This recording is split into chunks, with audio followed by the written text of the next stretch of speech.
Oh, hey, you just caught me jamming. Welcome. That's all we do is jam in here between shows. Welcome to a late show. You know who I am? I'm your host, Stephen Colbert. Folks, I got a pep in my step because there are so many hopeful signs at long last that America may be emerging from the pandemic. People are walking around outside without masks. This weekend, families were able to come together safely for a loving Mother's Day. And Benifer is back. Nature is healing. Oh, and there's more good news on the horizon, and I'll give you the latest in tonight's The Vaccine. Get your vaccine. Don't get sick. Go get your vaccine. Don't be a dick. Just roll up that arm. Show off your pecs. No need for a No microchip. microchip. Let's go breathe some air. Cut your hair. Squeeze into your skinny pants. Oh, it was the clown. Currently, more than 58% of U.S. adults have received at least one shot, which has led doctors to say this summer is going to seem so much closer to normal than we've had in a very long time. Yes, a normal summer. Going up to the lodge with the family, learning how to samba from that rogue dance instructor, even though my parents don't approve, but then showing everyone I'm an independent woman who's had the time of her life and I've never felt this way before. A whole new category of people are now eligible because yesterday, the FDA authorized the Pfizer coronavirus vaccine for adolescents 12 to 15 years old. TBH, that's Gucci. Being able to totes hug your family is lit. I ship adolescents ages 12 to 15 and this vaccine. Hundo P, I pity the fool. Don't do drugs, except for the vaccine.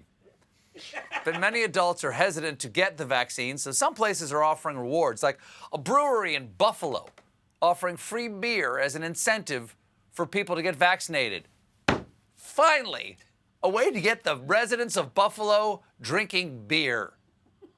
Meanwhile, downstate, here in New York City, the city will start offering vaccines at subway stops. Because if there's one thing everyone thinks on the subway, it's, I wish I could have a medical procedure down here. There won't be a need for a follow-up appointment because officials will use the Johnson & Johnson vaccine at the stations. Sure, they say that, but halfway through, they'll switch to Moderna for no reason. You'll have to get off at 14th Street to wait for another shot. For those people not in New York, getting a shot might not be as easy as getting on a subway, but early today, President Biden announced some help for that. To ensure that transportation is less of a barrier, from May 24th through July 4th, Uber and Lyft are both going to offer everyone free rides to and from vaccination sites. I think that is really stepping up. Both Uber and Lyft, free rides to, they'll wait, and from, they'll take you back home. This is great for patients and even greater for any Uber drivers who have thought, I love working during the pandemic, but I just wish there was a way to make sure that 100% of my passengers were unvaccinated. There are some people who don't need any help getting a dose, like in Tuscany, where an Italian woman was accidentally given 6 shots of COVID-19 vaccine. It was all part of Olive Garden's famous promotion, Unlimited Needle Sticks. Now, while this lady got a little too much vax, that's not the case everywhere. Like in India, where the huge surge in cases along with a vaccine shortage is pushing people to try unconventional treatments. So much so, the doctors are trying to convince people that there's no evidence smearing yourself in cow dung cures coronavirus, though I'm pretty sure it will keep people 6 feet away. There's a new book coming out about the Secret Service for those of you who read. And this book has some juicy details about former President Shaved Grimace. According to the book, the former First Family got very close to their Secret Service details. In fact, at one point, Vanessa, wife of Don Jr., started dating one of the Secret Service agents. I'd say that's unprofessional, but it was secret, and I'm guessing someone was being serviced. But not everybody loved their Secret Service guards so literally, particularly not the marginally sentient spray tan in the Oval Office. Apparently, the former president was consumed with getting overweight Secret Service agents removed from their posts, saying he wanted these fat guys off my detail. He was particularly upset with the agent that they posted in his bathroom mirror every morning. That wasn't the only complaint from the oath of office. He also proposed a multi-million-dollar renovation to dig up and replace all the lowered gates because he hated the bump he felt when his limo drove over them. I'm surprised the former president couldn't handle that. Rumor is Don Jr. loves a little bump.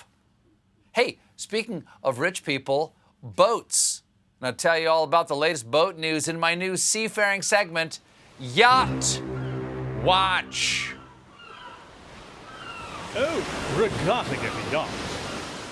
The pandemic has been a boom time for billionaires, and they're using their profits to give back to hard-hit communities, as long as those communities build giant, shiny new yachts.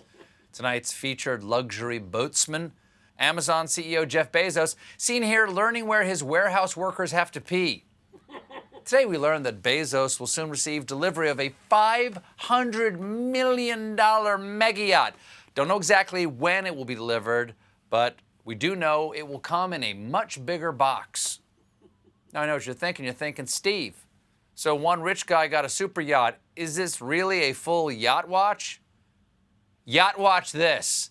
Jeff Bezos' super yacht is so big, it needs its own yacht, and don't you dare judge. There's a perfectly good reason for this yacht to have its own yacht.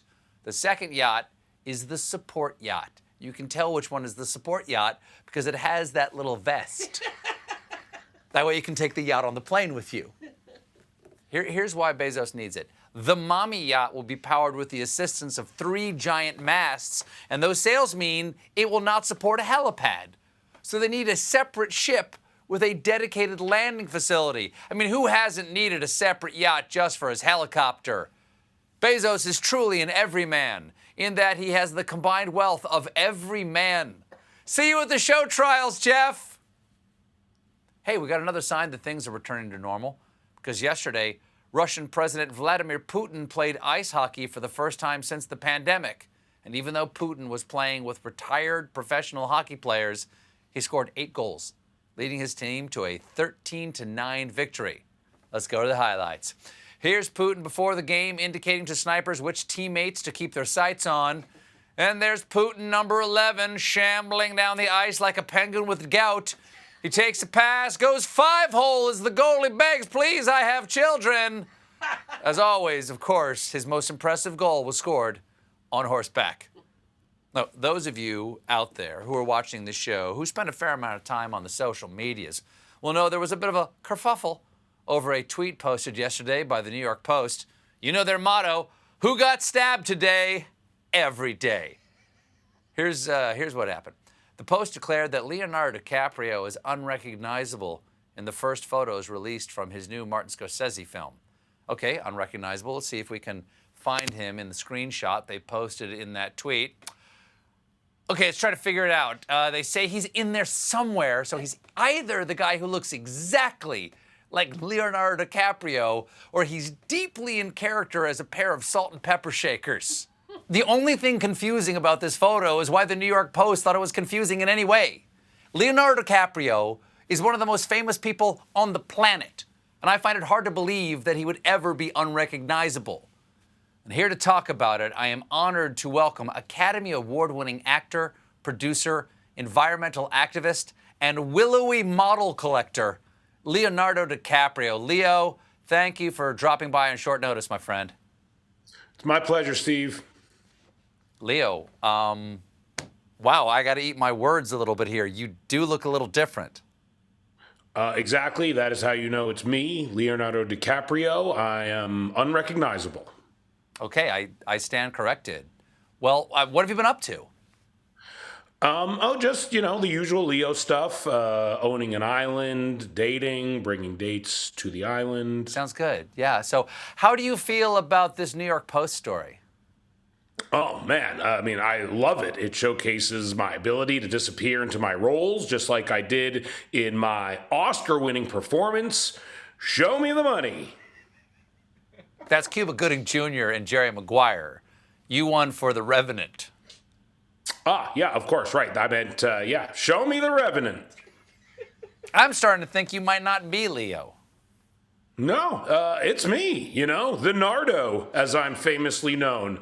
You want me to paint me like one of the French girls or whatever? Let's eat some Gilbert grapes, huh? Okay, this is embarrassing. You're clearly Seth Rogen. No, it's me. Remember, I was in The Departed. I had the famous line, guys, we got to get out of here. Let's get departed. Let's see. I was in, what else? I was in Growing Pains. Wow, that's crazy. Okay, I accept that you're Leo.